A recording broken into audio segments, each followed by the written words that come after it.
Hi friends, ഒരു പുതിയൊരു വീഡിയോയിലേക്ക് സ്വാഗതം. നമ്മളിന്ന് ടീമിനെ എങ്ങനെ ബിൽഡ് ചെയ്യാം എന്നതിനെ പറ്റിയാണ് നോക്കുന്നത്.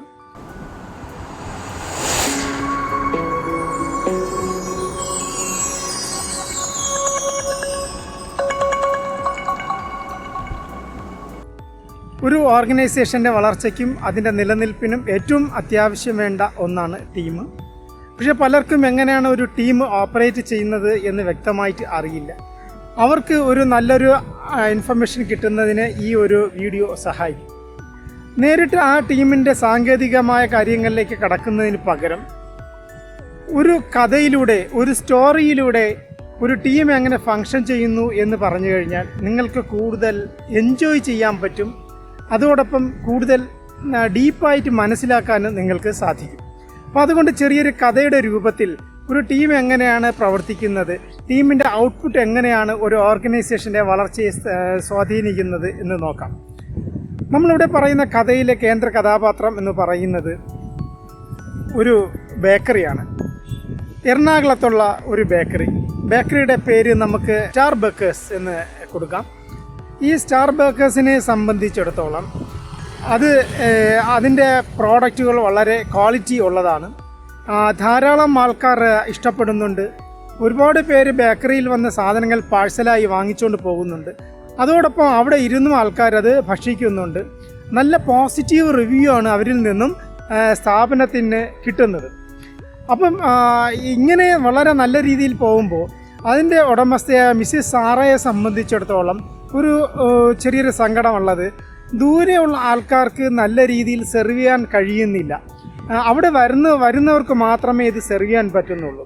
അപ്പോൾ അതിന് വേണ്ടി എന്ത് ചെയ്യാൻ പറ്റും എന്ന് ചിന്തിക്കാൻ വേണ്ടിയാണ് അവർ അവരുടെ മാനേജറും ഫിനാൻസ് മാനേജറെയും ഒരു മീറ്റിങ്ങിനായിട്ട് വിളിക്കുന്നത്. മാനേജർ അനിലും ഫിനാൻസ് മാനേജർ അൻവറും നമ്മുടെ മിസ്സിസ് സാറയും ഒരു കോൺഫറൻസ് റൂമിലിരുന്ന് തല പുകയ്ക്കുകയാണ്. അപ്പോൾ അവരൊരു ടോപ്പ് അഡ്മിനിസ്ട്രേറ്റീവ് ലീഡർഷിപ്പ് ടീം അവിടെ ഓട്ടോമാറ്റിക്കലി ഫോം ചെയ്യുകയാണ്. അപ്പം അവരാണ് ആ ഒരു ഓർഗനൈസേഷൻ്റെ ഇൻ്റലക്ച്വൽ ക്യാപിറ്റൽ എന്ന് പറയുന്നത്. ലീഡർഷിപ്പ് ടീം എന്ന് പറയുന്നത് മിസ്സിസ് സാറയും അനിലും അൻവറും ചേരുന്ന ഒന്നാണ്. അപ്പോൾ അവർ ആലോചിക്കുന്നു. അപ്പോൾ അനിൽ പറഞ്ഞത്, ഒരു വെബ്സൈറ്റ് നമ്മൾ തുടങ്ങിക്കഴിഞ്ഞാൽ അതിലൂടെ നമ്മുടെ പ്രോഡക്റ്റുകൾ ഡിസ്പ്ലേ ചെയ്യാൻ പറ്റുകയും അതിലൂടെ നമുക്ക് സെല്ല് ചെയ്യാൻ പറ്റുകയും ചെയ്യും. അപ്പോൾ സാറയ്ക്കും തോന്നി അത് വളരെ നല്ലൊരു ഐഡിയ ആണ്. അപ്പോൾ അൻവർ പറഞ്ഞു, അതിലൂടെ നമുക്ക് പേയ്മെൻറ്റ് സ്വീകരിക്കാൻ പറ്റണം. അങ്ങനെയാണെങ്കിൽ നമുക്ക് കടം പോവില്ല, നല്ല രീതിയിൽ ഇൻകം ഇമ്മീഡിയറ്റ് ആയിട്ട് കിട്ടുകയും ചെയ്യും. അപ്പോൾ ഇനി എന്ത് ചെയ്യാൻ പറ്റും എന്ന് സാറ അവരുമായിട്ട് ഡിസ്കസ് ചെയ്യുകയാണ്. അപ്പോൾ ആ ബ്രെയിൻ സ്റ്റോമിങ്ങിൽ അവർക്ക് മനസ്സിലായി, നമുക്ക് 2 പേരെ പുറത്തുനിന്ന് കൊണ്ടുവരണം. ഒന്ന്, ഒരു വെബ്സൈറ്റ് ഡിസൈനർ വേണം. അദ്ദേഹമാണ് ഇതിൻ്റെ ആ വെബ്സൈറ്റിൻ്റെ ആ ഒരു ക്വാളിറ്റിയോട് കൂടി ആ ഗ്രാഫിക്സും മറ്റെല്ലാ കാര്യങ്ങളും ഡിസൈൻ ചെയ്യാൻ വേണ്ടി ഒരു ഫ്രീലാൻസ് വെബ്സൈറ്റ് ഡിസൈനറെ നമുക്ക് ഹയർ ചെയ്യാം. അതോടൊപ്പം നമുക്ക് പുറമേ നിന്നും ഒരു സോഫ്റ്റ്വെയർ എഞ്ചിനീയർ വേണം. ആ സോഫ്റ്റ്വെയർ എഞ്ചിനീയർക്ക് മാത്രമേ ഈ ഒരു വെബ്സൈറ്റിൻ്റെ ടെക്നിക്കൽ പാർട്ട് ഹാൻഡിൽ ചെയ്യാൻ പറ്റുകയുള്ളൂ.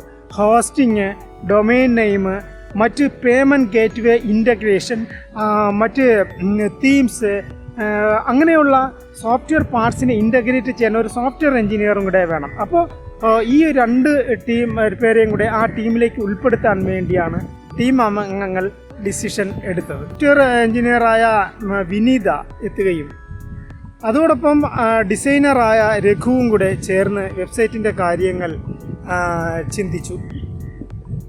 അപ്പോൾ വിനീത പറഞ്ഞു, ഞാൻ മറ്റ് ഇൻ്റഗ്രേഷൻ പാർട്ടെല്ലാം തന്നെ നോക്കാം, ബാക്കി ഡെവലപ്മെൻറ്റ് പാർട്ട്, അതിൻ്റെ ഈസ്തറ്റിക് ലുക്ക്, ഇതെല്ലാം തന്നെ നമ്മുടെ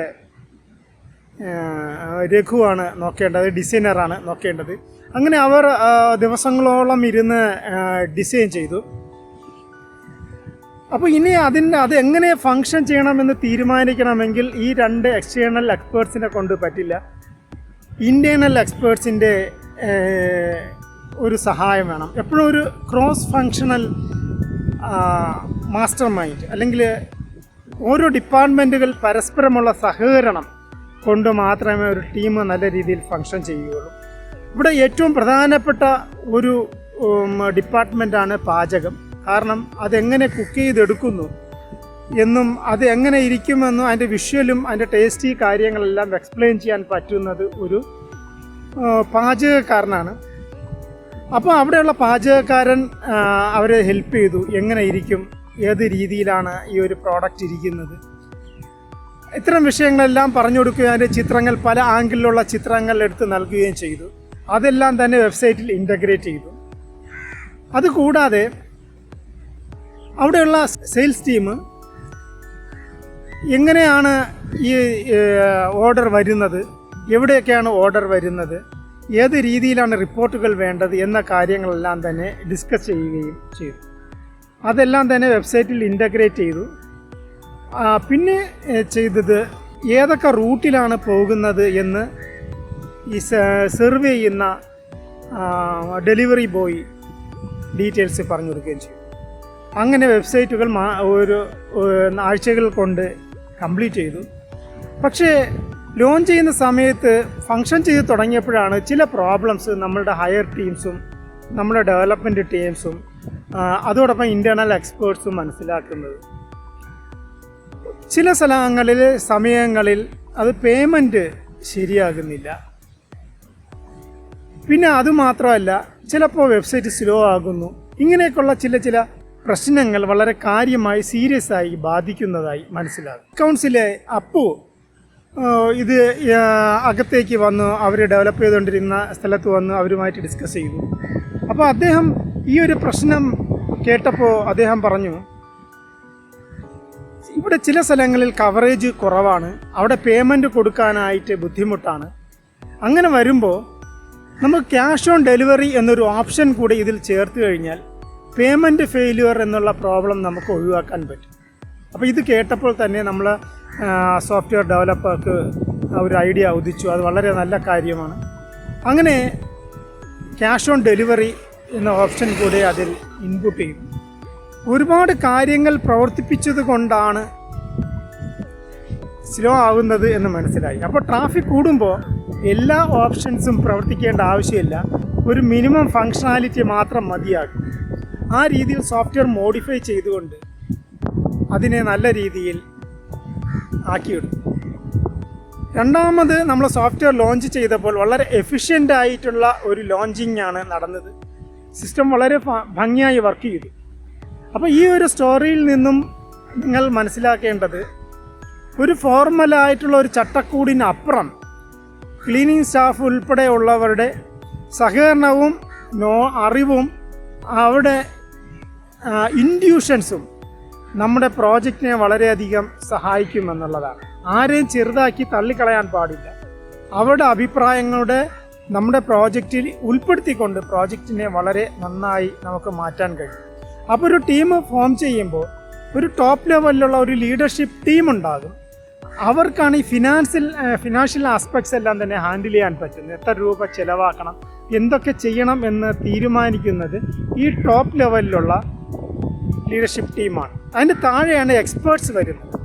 എക്സ്പേർട്സാണ് ഇത് ഡെവലപ്പ് ചെയ്യുകയും അതിൻ്റെ എറർ തീർത്ത് ഭംഗിയാക്കി ഫങ്ഷണൽ ലെവലിലേക്ക് കൊണ്ടുവരികയും ചെയ്യും.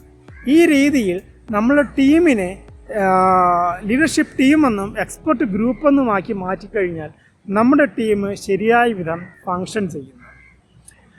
അപ്പോൾ ഈ ഒരു കഥയിലൂടെ ഒരു ടീം എങ്ങനെ ഫോർമലായും അൺഒഫീഷ്യലായി എങ്ങനെ ഫങ്ഷൻ ചെയ്യുന്നു എന്ന് നിങ്ങൾക്ക് മനസ്സിലാക്കി കാണും. അപ്പോൾ ഈ വീഡിയോ നിങ്ങൾക്ക് ഇഷ്ടപ്പെട്ടു എന്ന് വിചാരിക്കുന്നു. സബ്സ്ക്രൈബ് ചെയ്യുക. Thank you for watching.